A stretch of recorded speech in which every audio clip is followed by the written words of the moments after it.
Caros telespectadores, estamos dando início a mais um programa Escola Bíblica Dominical em Debate. Este programa é de responsabilidade do Departamento de Ensino Bíblico e da Superintendência Geral da Escola Bíblica Dominical da Assembleia de Deus em Mossoró, aqui no Rio Grande do Norte.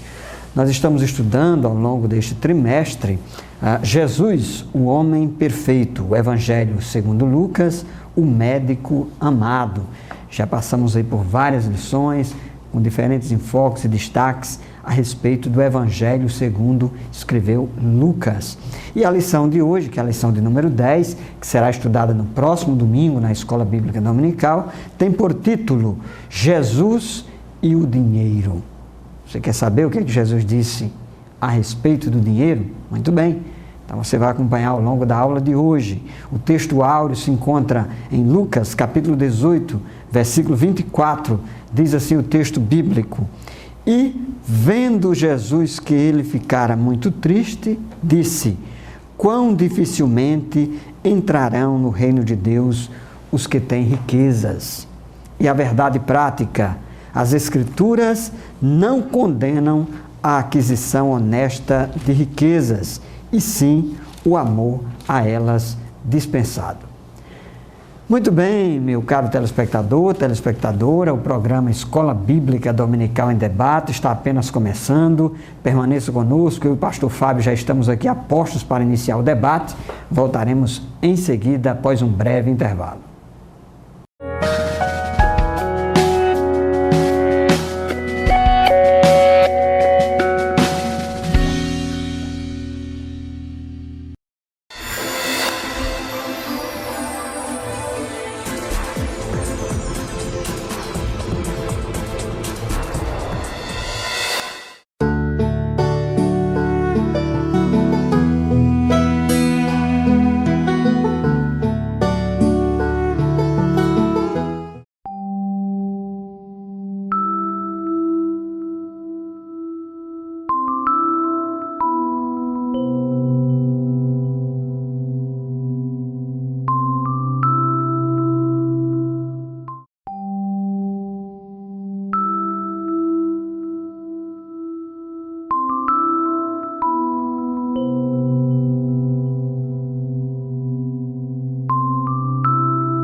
Amados telespectadores do programa Escola Bíblica Dominical em Debate, é um prazer para nós, uma alegria mais uma vez estar aqui com vocês para estudar mais uma lição da Escola Bíblica Dominical neste trimestre no qual estamos debatendo, estudando vários aspectos a respeito da vida de Jesus, o homem perfeito.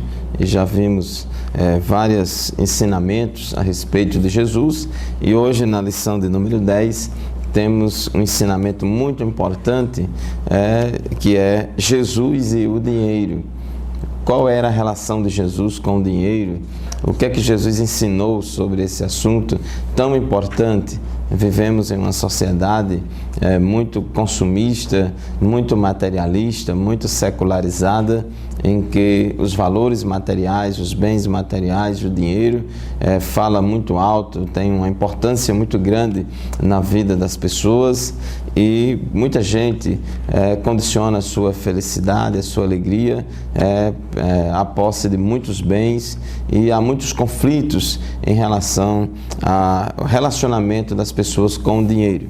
Então nós vamos ver na Bíblia Sagrada qual é a relação recomendada para o cristão, como é que ele deve se relacionar com o dinheiro. Jesus, em primeiro lugar, ele, embora sendo filho de Deus, embora Jesus sendo o dono do mundo, a Bíblia diz que do Senhor é a terra e a sua plenitude e tudo o que nele há, o mundo e tudo o que nele há. Deus também falou lá no Antigo Testamento ao profeta Ageu: eu sou o dono da prata e do ouro. E, no entanto, Jesus, o Filho de Deus, ele viveu aqui na terra como uma pessoa pobre, como uma pessoa humilde financeiramente. E Jesus nasceu numa manjedoura, ele foi criado no seio de uma família pobre, de um carpinteiro chamado José e de Maria, numa região pobre, numa região discriminada, que era a região da Galileia. E o próprio Jesus disse que o Filho do Homem não tem nem onde reclinar a sua cabeça.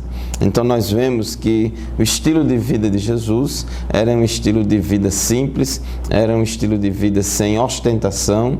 Ele não supervalorizava os bens materiais, ele não condenou a posse de riquezas ou a posse de bens materiais, mas a gente vê que tanto pelo exemplo pessoal de Jesus, quanto pelo seu ensinamento, que ele desestimulou a busca desenfreada pelos bens materiais, ele desestimulou esse frenesi que as pessoas vivem atualmente em busca do sucesso financeiro e da realização econômica. Então, além de Jesus, os primeiros líderes cristãos, inspirados no ensino do Mestre, passaram a desestimular a aquisição de bens materiais. Entretanto, o secularismo e o materialismo sempre rondam o arraial cristão e, vez por outra, Mamon tem deixado suas marcas em nosso meio. Mamon, Jesus falou que é o Deus das riquezas,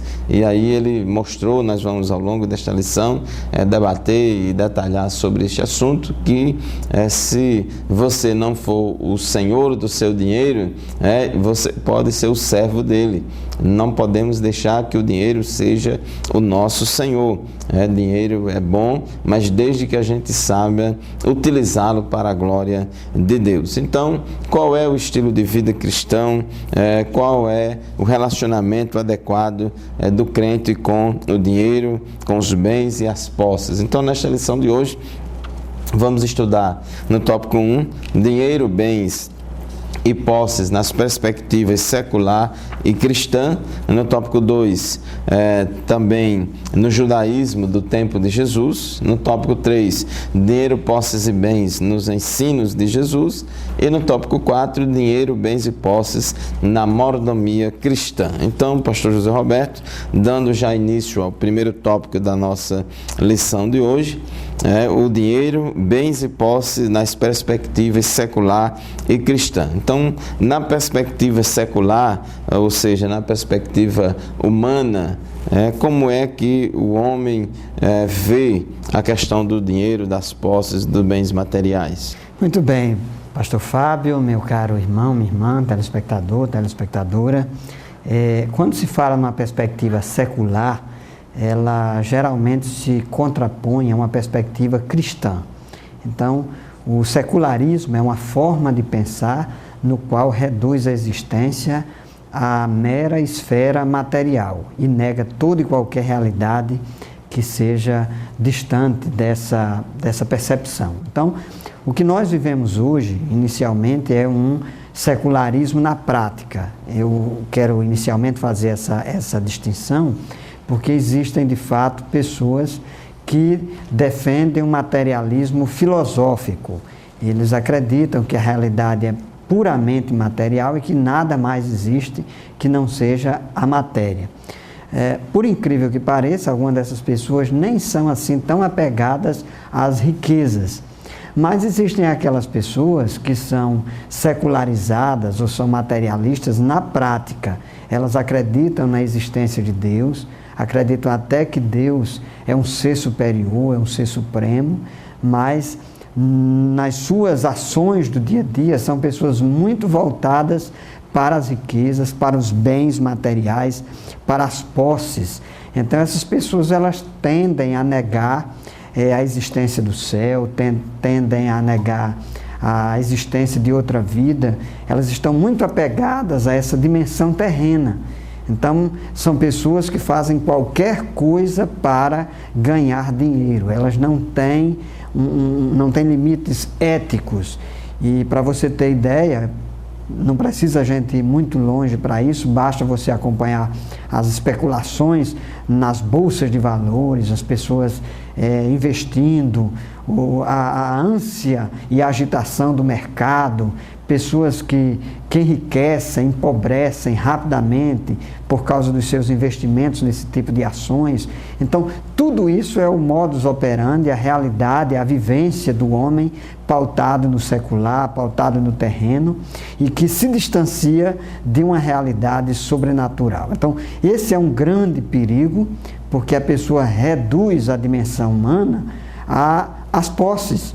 E quando nós atentamos e olhamos para essa realidade no presente, numa sociedade capitalista, num capitalismo selvagem, num capitalismo irresponsável, aproveito aqui inclusive para fazer um esclarecimento, quando Adam Smith e tantos outros pensadores formularam os pressupostos do capitalismo, se pressupunha ou se concebia que mesmo o capitalismo teria uma dimensão ética. Eu poderia ter capital, mas isso acarretaria em responsabilidade em relação ao outro, em levar em consideração os aspectos sociais, mas nos é preocupante perceber nos dias atuais que, inclusive, o capitalismo ele descambou para algo irresponsável, algo descompromissado com o social, no qual lucrar é um fim em si mesmo. E isso, numa sociedade de consumo, é extremamente perigoso, porque a propaganda incita o consumo, as pessoas querem comprar, as pessoas querem ter, isso destrói o meio ambiente, isso causa mazelas sociais que nós temos testemunhado todos os dias nos noticiários. Então, esse é o problema, pastor Fábio, aí da perspectiva secular em relação aos bens, às posses, que se diferencia de uma perspectiva cristã. É verdade, pastor Zé Roberto, meu querido telespectador, o ser humano ele não é formado apenas de corpo, mas também de uma parte imaterial, que é a alma e o espírito, e na nossa vida ela tem uma dimensão terrena e uma dimensão espiritual. Inclusive a vida de cada um de nós aqui na Terra é muito passageira em relação ao nosso destino eterno, porque depois da morte segue-se a eternidade, né? E quem morreu com Cristo vai seguir um caminho, e quem morreu sem Cristo vai para outro caminho, vai para outra situação.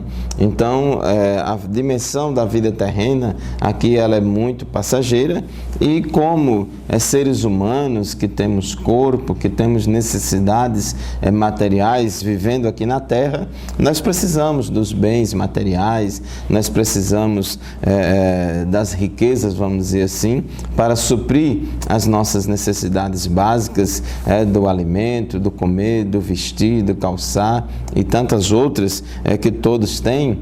Mas Jesus alertou para que tivéssemos cuidado e tivéssemos equilíbrio com as coisas, porque a vida material ela não é mais importante do que a vida espiritual. Uma coisa não pode ser em detrimento da outra. Jesus disse que deveríamos estabelecer prioridades. Ele falou: buscar em primeiro lugar o reino de Deus e a sua justiça, e todas essas coisas serão acrescentadas. Essas coisas sobre os cuidados da vida, sobre as coisas materiais que ele estava falando. Mas infelizmente o mundo está dominado pelo pecado, e o ser humano com o estigma do pecado, cada vez mais depravado no pecado, ele cada vez mais está afastado de Deus e buscando a satisfação da sua vida, a sua felicidade nos bens materiais, nas riquezas, e isso é uma marca do pecado na vida do ser humano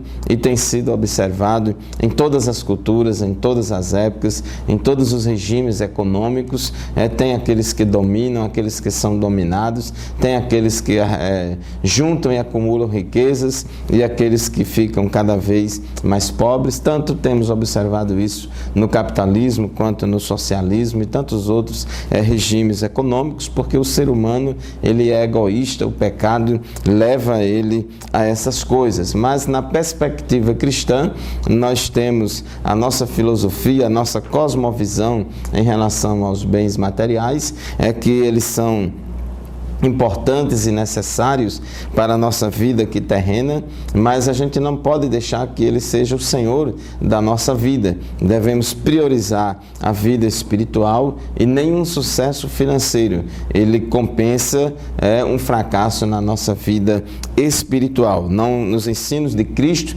não há um dualismo entre matéria e espírito. Todavia, as coisas espirituais, por serem de natureza eterna, elas ganham primazia sobre as coisas materiais que são apenas temporais. Então a ideia do mundo, principalmente na nossa sociedade ocidental, muito consumista, é que as pessoas valem por aquilo que elas têm.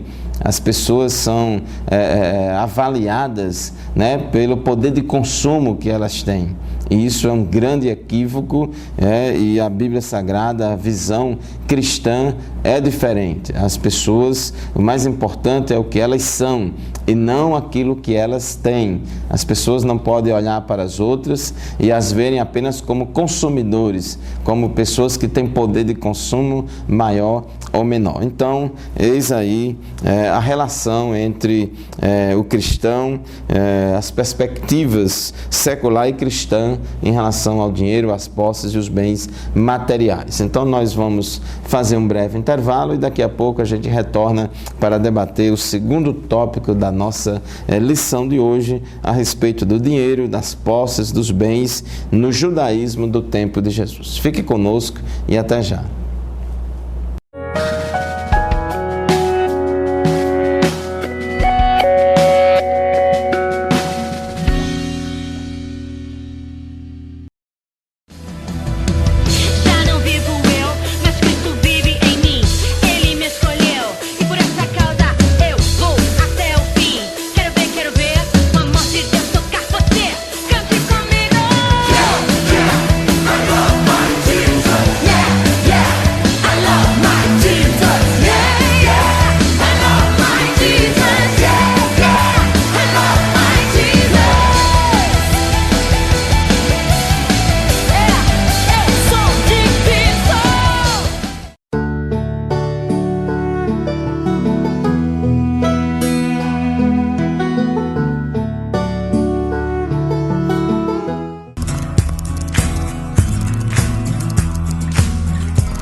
Muito bem, caros telespectadores, de volta ao programa Escola Bíblica Dominical em Debate, estudando o Evangelho segundo Lucas.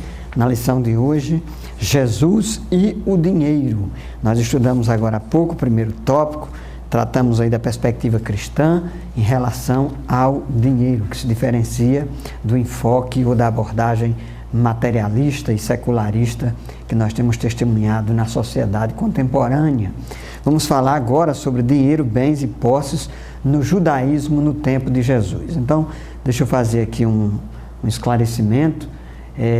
Quando nós lemos o Antigo Testamento e alguns escritos judaicos do tempo de Jesus, nós temos uma visão diferenciada, não necessariamente cristã, em relação às riquezas, às posses, ao dinheiro especificamente.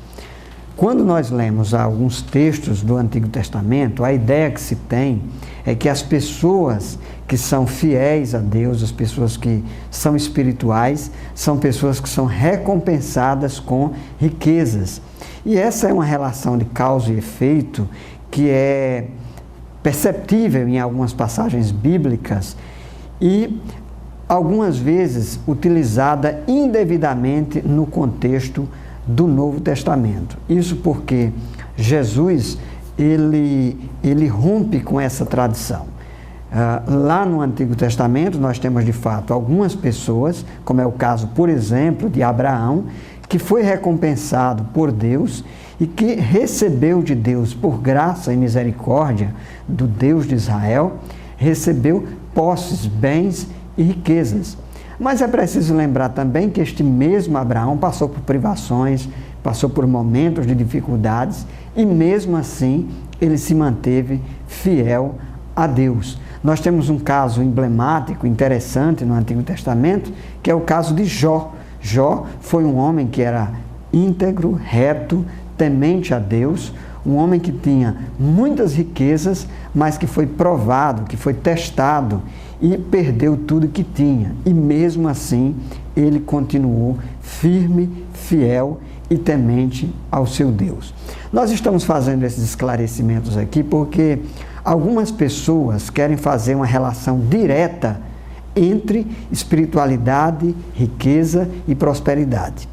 Principalmente nos dias atuais, nos quais nós temos visto os movimentos da teologia da prosperidade, que eu prefiro chamar de teologia da ganância, e que quer defender que somente são fiéis a Deus aquelas pessoas que têm muito dinheiro e querem condicionar sua fidelidade a Deus ao fato de você ter riquezas.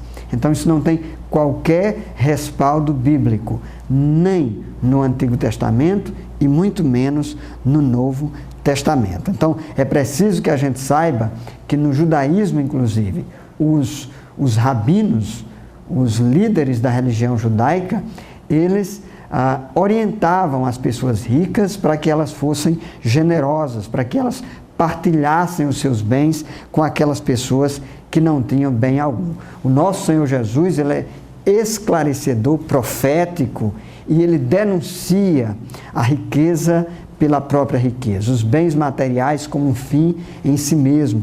Tiago, lá no capítulo 2, versículo 6, ele denuncia aquelas pessoas que são ricas, que retêm o salário dos seus trabalhadores, que oprimem aos pobres. Então, esse é o contexto geral da revelação bíblica. Ninguém deve utilizar passagens isoladas, especialmente dos textos do Antigo Testamento, para respaldar uma teologia da prosperidade e para colocar as pessoas que têm dinheiro como se fossem espirituais e abençoadas, em detrimento daquelas pessoas que nada têm e que se encontram em condição de pobreza. Então, pastor Fábio, é importante que a gente faça esse esclarecimento, porque, infelizmente, nós temos testemunhado pessoas que têm utilizado-se de má fé e têm utilizado aí os meios de comunicação, a televisão, para apregoar uma doutrina que supostamente seria evangélica, mas que não tem nada de Bíblia. É verdade, pastor Zé Roberto. Essa teologia da ganância só enrica os seus pregadores, os seus idealizadores e patrocinadores, mas o povo, de modo geral, continua pobre do mesmo jeito. Nós vemos que desde a época de Jesus e muito antes da época dele até hoje, sempre existiram desigualdades sociais no mundo, sempre ocorreu, sempre existiu ricos e pobres. Inclusive, Inclusive, o próprio Jesus falou: os pobres sempre tendes convosco. Mas isso não significa que há um determinismo de Deus para um ser pobre e outro ser rico. Deus não tem nenhum decreto eterno, nenhum determinismo dizendo que fulano vai nascer pobre, fulano vai nascer rico, e que Deus quer que você sempre seja rico, ou que Deus quer que você sempre seja pobre. Não, Senhor Deus não vive interferindo nessas coisas. Na verdade, a existência de pobres e ricos na Terra é consequência da maneira como os seres humanos se relacionam uns com os outros. Uns trabalham mais, outros trabalham menos, outros não trabalham nada. Uns batalham, uns ganham e outros não ganham. Enfim, existem 1001 causas que a gente pode estudar na sociologia, na economia, na história econômica. 1001 causas da pobreza e da riqueza e das desigualdades sociais de cada país. Existem desigualdades sociais em todos os países, porém, em alguns países a desigualdade social é maior, em outros países a desigualdade social é menor. Aqui no Brasil, por exemplo, embora a gente seja a 8ª economia do mundo, mas é um dos países onde tem uma das maiores desigualdades sociais aqui no Brasil. Na época de Jesus também existia isso. A sociedade judaica era estratificada em diferentes classes sociais.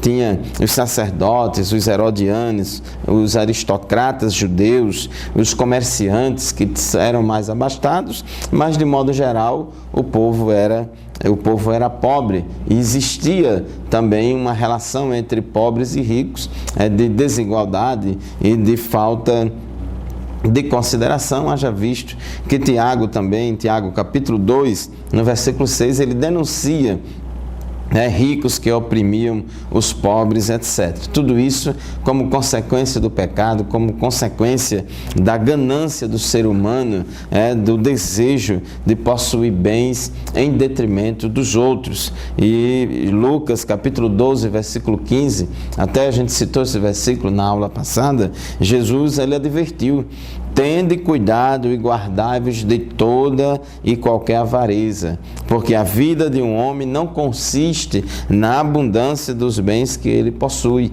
Esta é a cosmovisão cristã, de ter cuidado com a avareza, ter cuidado com o apego aos bens materiais. E ele diz: porque a vida de uma pessoa não consiste nos bens que ela possui. Então, a tradição rabínica, embora tivesse, vamos dizer assim, esse viés, como o pastor Zé Roberto já explicou muito bem, de achar que toda pessoa próspera é porque aquilo foi uma bênção de Deus, ali tem uma relação direta de causa e efeito entre a bênção de Deus. Na verdade, o que a gente observa ao longo da palavra de Deus e da experiência humana é que Deus pode sim fazer prosperar algumas pessoas. Inclusive a Bíblia diz que a bênção do Senhor enriquece e não acrescenta dores. Porém, não podemos admitir que todo mundo que ficou próspero financeiramente, ou todo mundo que é próspero financeiramente, que aquilo foi uma consequência direta, vamos dizer assim, da bênção de Deus. Às vezes as pessoas, tem gente, muitos ateus, muitas pessoas que nem gostam de Deus e são ricas e têm muito dinheiro. Alguns enriquecem por causa da corrupção. Outros enriquecem, aliás, e é muito comum o enriquecimento por meios ilícitos, pecaminosos, roubando de outras pessoas. Então, a ideia era que os ricos prosperavam porque sobre eles estava o favor de Deus. Dessa forma, a prosperidade passou a ser associada com a piedade. Isso era, vamos dizer assim, uma visão equivocada, generalizava. É verdade, pastor Zé Roberto, que Deus fez Abraão prosperar, Deus fez Isaac, Jacó prosperar, Deus abençoou também a Jó, tirou todos os bens de Jó, mas depois restituiu. Então há casos na Bíblia e também na história extra-bíblica de Deus fazer prosperar. Qual é o problema? Não há nenhum problema nisso. Agora, não significa que aquela pessoa que foi alvo da bênção de Deus, da prosperidade de Deus, isso não significa que a salvação dela está garantida, não significa que ela é mais crente do que os outros e tal, não, absolutamente Absolutamente. E uma coisa importante que eu queria que você comentasse aqui para os nossos telespectadores é sobre a recomendação dos rabinos do Antigo Testamento e também da época de Jesus, que eles recomendavam aos ricos que exercitassem a generosidade, né, para poder, como um exercício contra a avareza, para ir se policiando contra a avareza, e que lembrasse dos pobres. Inclusive isso era tão forte entre os judeus que os apóstolos, a igreja de Jerusalém, deu a bênção lá a Paulo para ir pregar o evangelho e disse: Paulo, não se esqueça dos pobres. Isso mesmo, pastor Fábio. Inclusive, preste bem atenção a isso, que ter riqueza não deve ser um fim em si mesmo. Então, todas as pessoas ao longo do texto bíblico, tanto no Antigo quanto no Novo Testamento, que tiveram alguma posse, alguma riqueza, se acrescentou com ela também a responsabilidade.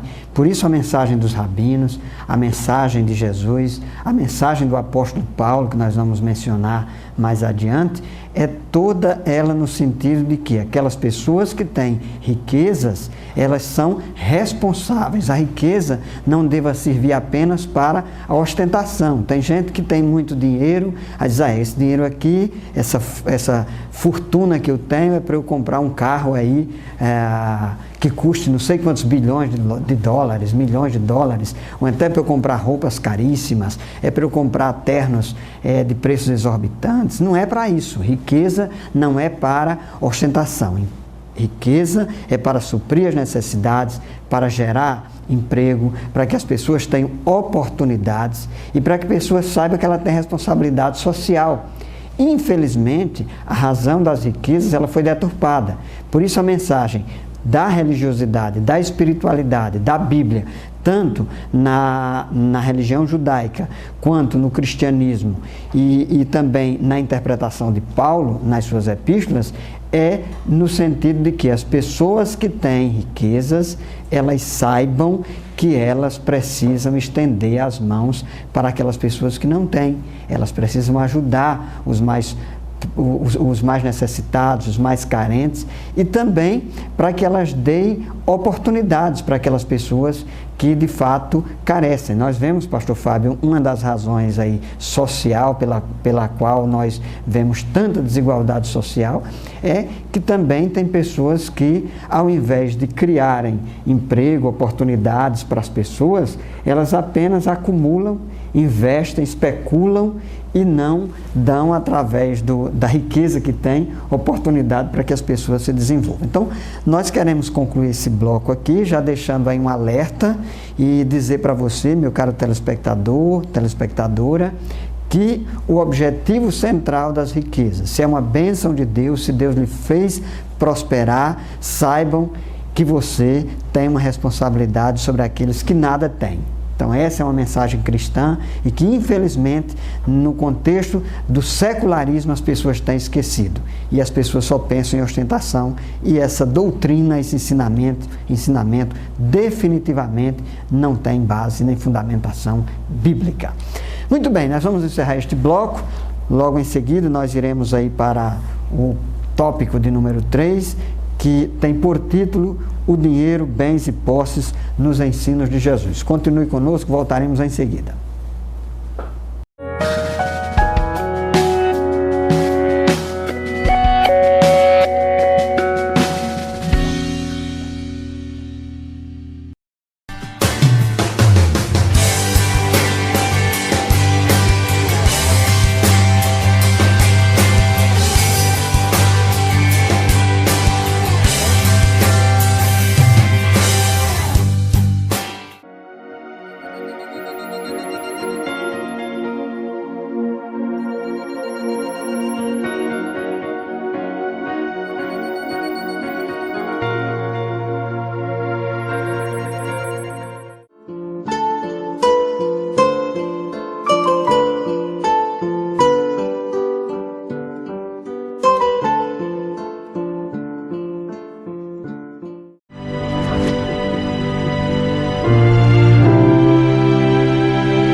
Amados telespectadores do programa Escola Bíblica Dominical em Debate, estamos de volta para o terceiro bloco do nosso programa de hoje. Estamos diante aqui da lição de número 10 deste trimestre, que tem como título Jesus e o Dinheiro. Ao longo de toda esta lição, nós temos que aprender como verdade prática que as Escrituras não condenam a aquisição honesta de riquezas, e sim o amor a elas dispensados. Nós vemos na Bíblia Sagrada que não podemos defender nem a teologia da ganância, e nem a teologia da miséria.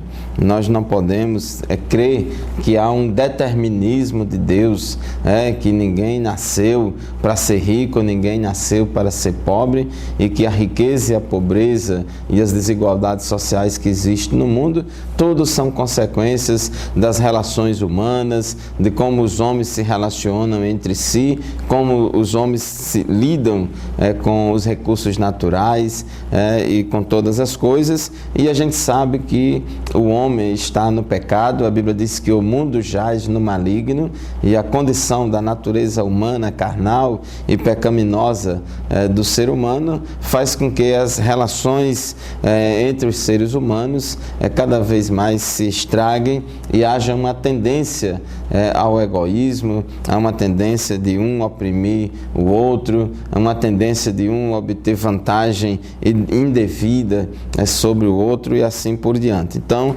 nós precisamos ter cuidado, não podemos associar a prosperidade material, que como isso é uma característica espiritual e tal. Deus, ele pode fazer prosperar algumas pessoas, porém nem todo mundo que prospera, aquela prosperidade veio de Deus. Não podemos associar, fazer essa relação de causa e efeito, até mesmo porque tem muitos países anticristãos que são ricos, tem muitos países ateus que são ricos, tem muitas pessoas que não querem nem saber de Jesus. Aliás, Jesus falou que quão dificilmente entrará no céu aqueles que têm riquezas.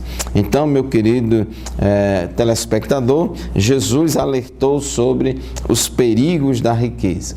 Jesus, ao contrário dos rabinos judeus, não associou a piedade com a prosperidade. A riqueza de alguém nada dizia sobre a sua real condição espiritual. Algumas igrejas e alguns pregadores da modernidade, principalmente na linha neopentecostal, que prega a teologia da prosperidade ou teologia da ganância, eles dizem que se uma pessoa é pobre é porque ela não descobriu ainda a fórmula do sucesso, ou porque está em pecado. E exige, se você não está em pecado, você tem que ser cabeça e não cauda, você tem que ser rico, você tem que ser próspero financeiramente. Se você não está sendo, então venha para a minha igreja, venha para o lado de cá, que aí você vai enriquecer. Isso aí é um engano, isso aí é um engodo, e essa teologia da prosperidade, da ganância, só tem enriquecido os seus líderes, os seus proponentes, mas que o povo continua do mesmo jeito.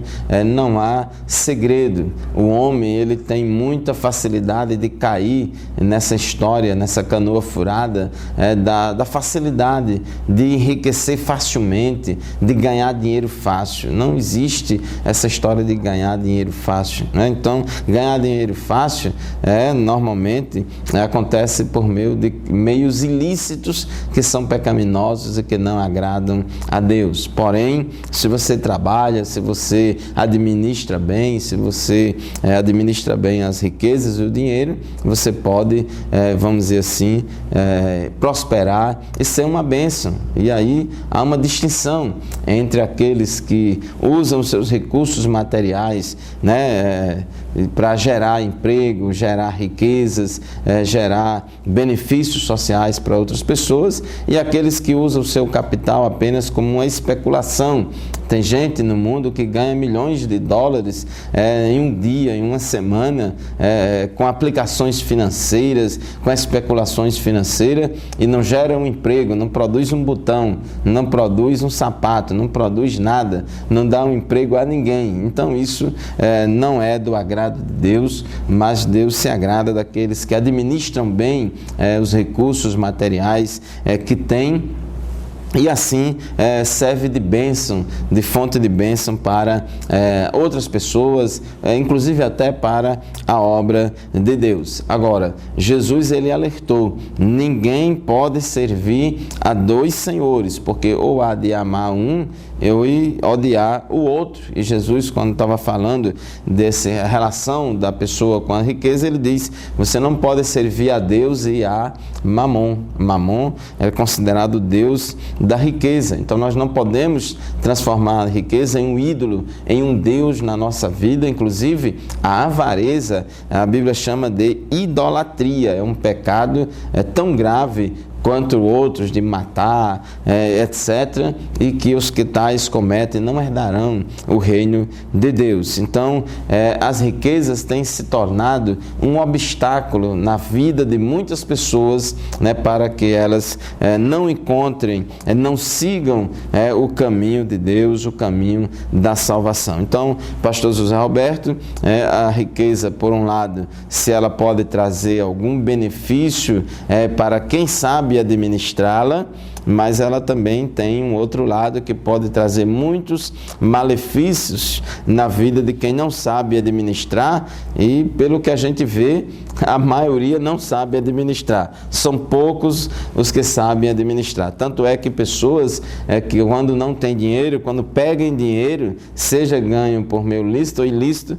se transforma e muda completamente. É isso mesmo. Inclusive eu vi o resultado de uma pesquisa um dia desses, pastor Fábio, que mostrava que muitas dessas pessoas que ganharam em loterias, mega-senas e fizeram fortuna, a maioria dessas pessoas está pobre. Elas não conseguiram administrar essas riquezas, na verdade elas se tornaram escravas desse dinheiro, e é isso que mais tem acontecido. Então Jesus alertou bem a esse respeito, ele falou que ninguém poderia servir a dois senhores, ninguém poderia servir a Deus e Mamon. Mamon é o Deus das riquezas, e muita gente nos dias atuais tem esquecido de Deus.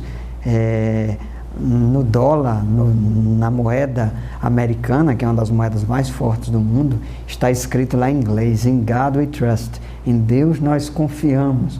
É quase como um alerta para dizer assim, olha, você está aí com dinheiro, mas não confia no dinheiro não, nós confiamos em Deus. É uma coisa que, na verdade, muita gente talvez circule com as notas, mas nem se lembre de Deus.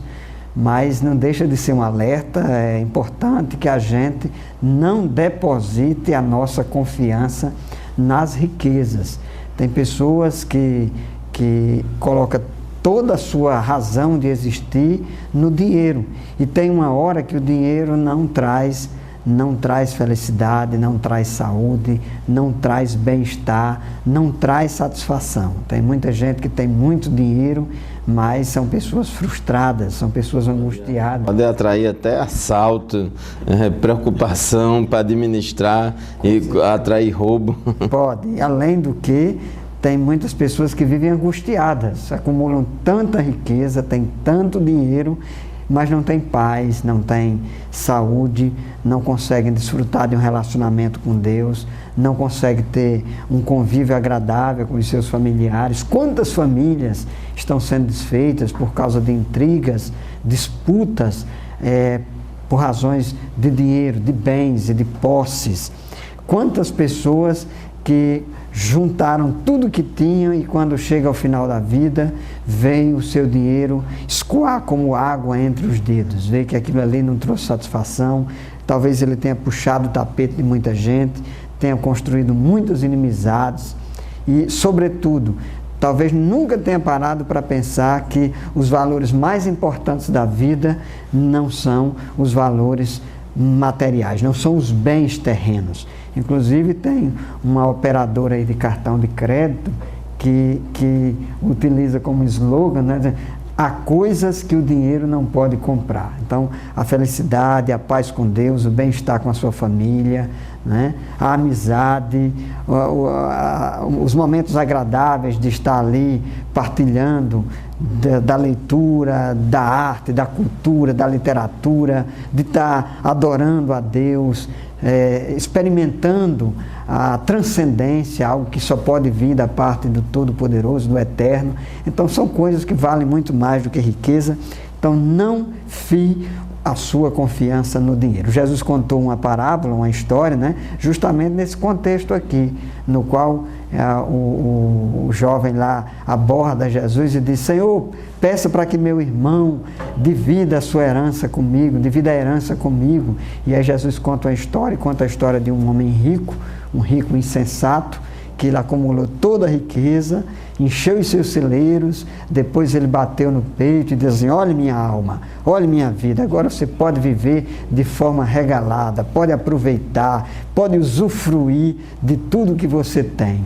E o próprio Jesus diz: e uma voz bradou e disse no além: louco, o que hoje à noite pedirão a tua alma, e o que tu tens guardado, para quem será? Então, muita gente está vivendo na ilusão das riquezas, na ilusão do dinheiro. E mais importante do que tudo isso é se lembrar que existe um Deus no céu, um Deus eterno, que nós temos uma alma e que nós precisamos investir na nossa espiritualidade. Paulo diz que grande fonte é a piedade com contentamento. Então existe de fato, como diz a propaganda aí na TV, coisas que o dinheiro não pode comprar. E a piedade, momentos agradáveis na presença de Deus, a adoração ao Todo-Poderoso, se prostrar diante do Eterno, são coisas que dinheiro não compra, pastor Fábio. Verdade, tem inclusive um hino que diz que com dinheiro se compra a cama, mas não compra o sono. Com dinheiro se compra o remédio, mas não a saúde.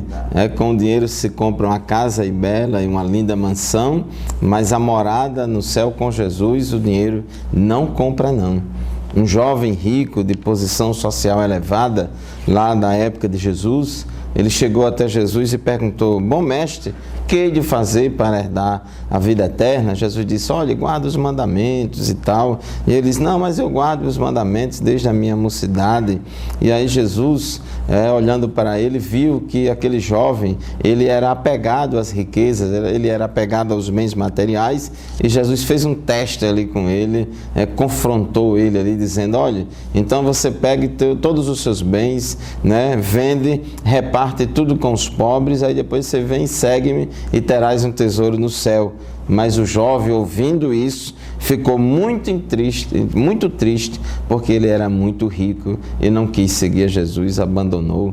Então, ele confiava mais nas riquezas, nos bens materiais, e a posse de bens daquele jovem, a sua riqueza, atrapalhou a vida espiritual dele, impediu, né, dele seguir a Jesus. Jesus também, quando contou a parábola do semeador, Jesus falou sobre várias sementes: a que caiu à beira do caminho, que caiu sobre pedra, a que caiu na terra fértil. Mas Jesus também fala que uma das sementes caiu entre os espinhos. E quando Jesus foi explicar essa parábola, está aqui em Lucas 8,14, diz que a que caiu entre espinhos são os que ouviram, e no decorrer dos dias foram sufocados com os cuidados, riquezas e deleites da vida. Os seus frutos não chegaram a amadurecer. Então, os cuidados deste mundo, as riquezas deste mundo, os deleites desta vida e esse hedonismo, esse prazer pelo prazer que é adquirido com a riqueza e com o dinheiro, que tantas pessoas buscam e valorizam no dia a dia, isso dificulta as pessoas a se renderem aos pés de Jesus e aceitarem a Cristo como Senhor e Salvador de suas vidas e a permanecerem fiéis a Deus nos caminhos do Senhor. Ela acha que o céu é aqui na terra e desprezam as coisas de Deus. Muito bem, meu querido telespectador, chegamos ao final desse terceiro bloco. Nós vamos para um intervalo e já já retornaremos para o quarto e último bloco do nosso programa de hoje, onde a gente vai falar sobre o dinheiro, bens e posses na mordomia cristã. Fique conosco e até já.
Muito bem, caro telespectador, estamos de volta ao programa Escola Bíblica Dominical em Debate. Este é um programa de responsabilidade do Departamento de Ensino Bíblico e da Superintendência Geral da Escola Bíblica Dominical da Assembleia de Deus em Mossoró.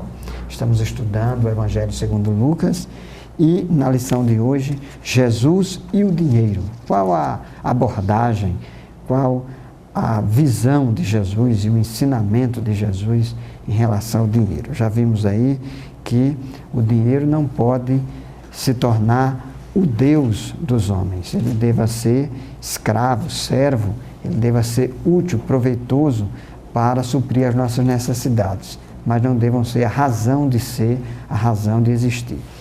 Nesse quarto e último ponto da nossa lição, nós trataremos a respeito do dinheiro, bens e posses na mordomia cristã. Então, primeiro, deixa eu explicar aqui o sentido da palavra mordomia. A palavra mordomia aqui está no sentido de administração. A gente está acostumado a ouvir a palavra mordomia e pensa que é alguém que ostenta, alguém que é mordomo, né? Mas mordomo aqui está no sentido de alguém que administra, alguém que é dispenseiro. Então, como o cristão deve lidar com o dinheiro? Essa é uma boa pergunta. Então, inicialmente, é preciso a gente ressaltar que o cristão não pode ser avarento, ele não pode ser uma pessoa mesquinha, uma pessoa que pense apenas em si mesmo, uma pessoa egoísta, que esse é o sentimento que geralmente se tem quando se fala em dinheiro. Ninguém quer perder coisa alguma. Se alguém perde algum dinheiro, se alguém pensa em dar a alguém, no contexto de uma sociedade que supervaloriza o dinheiro, ninguém quer ser generoso ou generosa, porque pensa, ser generoso significa desprendimento, significa se desfazer daquilo que se tem. Ninguém quer fazer isso, muito embora esse é o ensinamento cristão. Jesus ensinou a respeito da generosidade. O apóstolo Paulo, na sua primeira epístola a Timóteo, capítulo 6, a partir do versículo 6 até o versículo 10, Paulo esclarece, deixando os crentes daquela cidade, daquela região, alertas em relação aos riscos e ao perigo de alguém querer enriquecer. Tem pessoas que o maior alvo da vida, o sonho dela é se tornar uma pessoa rica, próspera. E Paulo diz que muitas pessoas estão indo à ruína, muitas pessoas estão destruindo as suas vidas por causa disso, e ele denuncia dizendo que o amor ao dinheiro é a raiz de todos os males. Isso aí fazendo eco com o que Jesus já havia dito, de que adianta o homem ganhar o mundo inteiro e perder a sua alma. e que nós devemos entesourar no céu, não na terra. Os tesouros da terra, a ferrugem corrói, a traça come, e nós precisamos investir nos tesouros celestiais. Não devemos adorar Mamon, que é o Deus mercado, o Deus dinheiro, né? O Deus da prosperidade como fim em si mesmo. Então, o cristão, ele deve investir numa teologia que começa com a letra P, que nem é a teologia da prosperidade e nem é a teologia da pobreza, porque aí são os extremos. Tem gente que diz assim, você ser abençoado por Deus é você ser próspero, é ter muita riqueza. Então é o primeiro P da prosperidade. O outro P é a da pobreza, é aquela teologia que diz assim, não, você tem que ser o mais miserável possível, não deve ter nada. Se você não tiver nada, aí é assim que Deus quer. Só que tem muita gente que não tem riqueza, mas o coração é altivo, o pensamento sonha em ser rico, e às vezes até vive numa ilusão de pensar que é rico, porque tem alguma coisa e às vezes quer pisar o próximo, quer se sobressair sobre os demais. Então, se o cristão, ele nem é para viver na teologia da prosperidade, nem na teologia da pobreza, a teologia que a Bíblia ensina para o crente no Evangelho é a teologia da provisão. A provisão é aquilo que Jesus ensinou, pedindo para que nós orássemos, solicitando ou pedindo ao Pai o pão nosso de cada dia, o necessário, o suficiente. E aí Paulo diz lá nesse texto, na primeira epístola a Timóteo 6 em diante, que grande fonte de lucro é a piedade com o contentamento. Paulo, escrevendo aos Filipenses, no capítulo 3, Paulo diz, tudo posso naquilo que me fortalece. Tem gente que pensa que isso aí é um cartão de crédito sem limite, né? Mas não tem nada a ver. Tudo posso naquele que me fortalece. É você saber que pode ter e pode não ter, né, pastor? Exatamente. Inclusive o poder de viver uma vida com contentamento, o poder de viver uma vida sem ostentação, com simplicidade. É isso aí, meu querido telespectador. Nós vemos que a cosmovisão cristã é muito diferente da cosmovisão do mundo, e Deus, ele faz prosperar algumas pessoas, alguns servos dele, e até também faz prosperar alguns ímpios, né, esperando que esta pessoa, o desejo de Deus é que esta pessoa use o seu dinheiro, a sua riqueza, para abençoar outras pessoas e abençoar também a obra de Deus. Deus não precisa de dinheiro, mas a obra de Deus precisa de dinheiro para ser levada a efeito, porque a manutenção da obra de Deus precisa de recursos materiais. Até mesmo Jesus, quando vivia aqui na terra, nos 3 anos a 3 anos e meio do seu ministério, quando ele se dedicava integralmente à obra, ele vivia das contribuições e das ofertas dos seus seguidores. Antes do seu ministério, Jesus trabalhava, a Bíblia diz que ele era um homem de dores, experimentados nos trabalhos.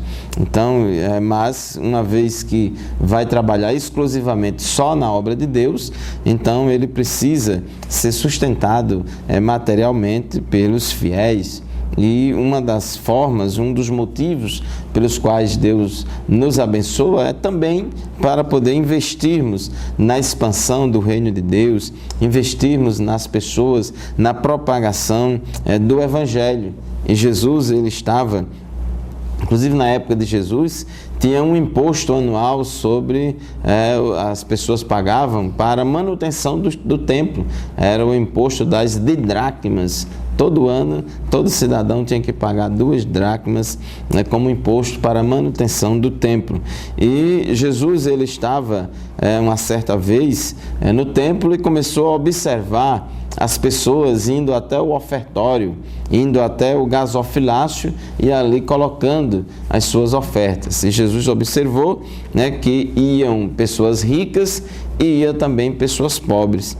E dentre as pessoas pobres que foram ali colocar a oferta no gasofilácio, Jesus observou que uma viúva capítulo 21, versículo 2 do Evangelho de Lucas, Jesus disse: viu também certa viúva pobre lançar ali 2 moedas pequenas, e disse: verdadeiramente vos digo que esta viúva pobre deu mais do que todos, porque todos estes deram como oferta daquilo que lhes sobrava. Esta, porém, da sua pobreza, deu tudo o que possuía, todo o seu sustento. Então a gente observa aqui que o desprendimento desta pobre viúva, embora fosse pobre, embora não tivesse muitos recursos materiais, mas ela era generosa e desprendida.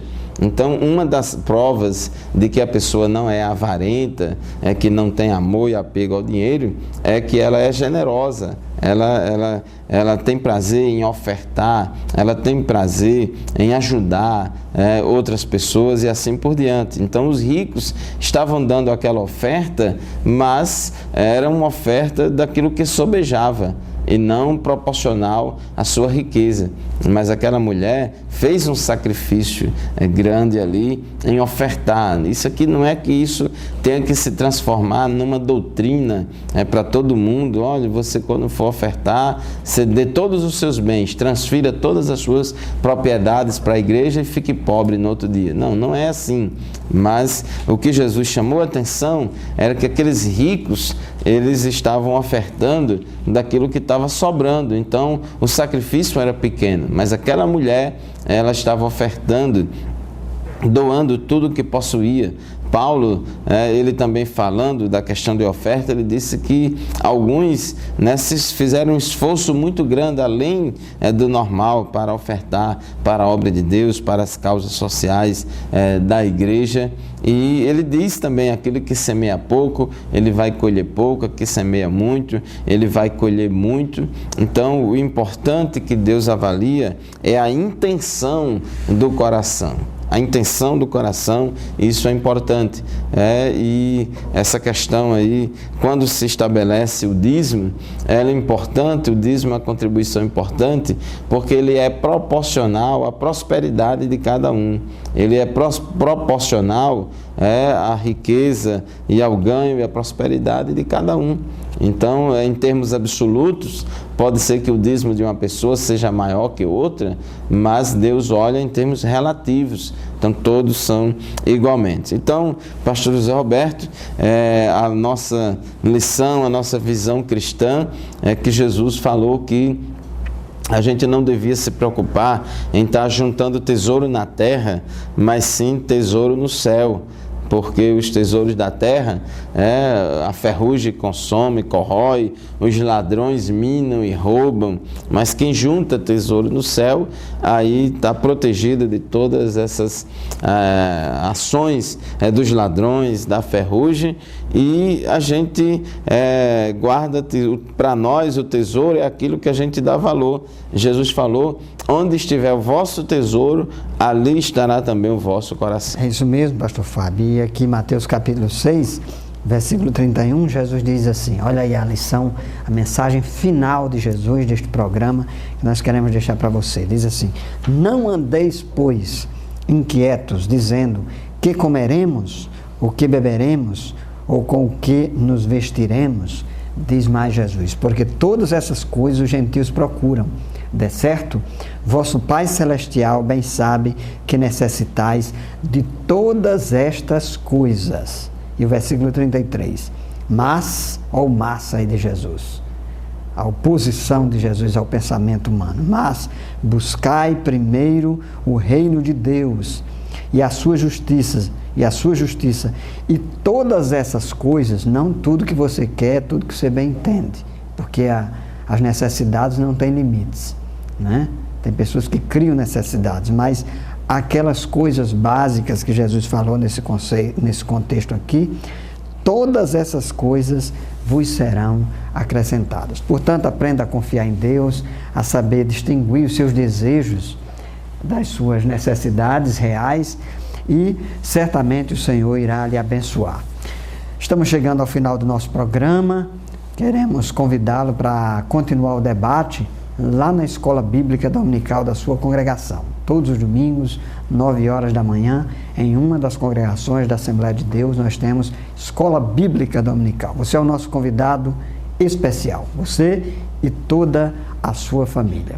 Continue conosco assistindo os nossos programas e também indo para a Escola Dominical. Não é isso, pastor Paulo? É verdade. Pois é, meu querido telespectador, não há valor moral no dinheiro em si.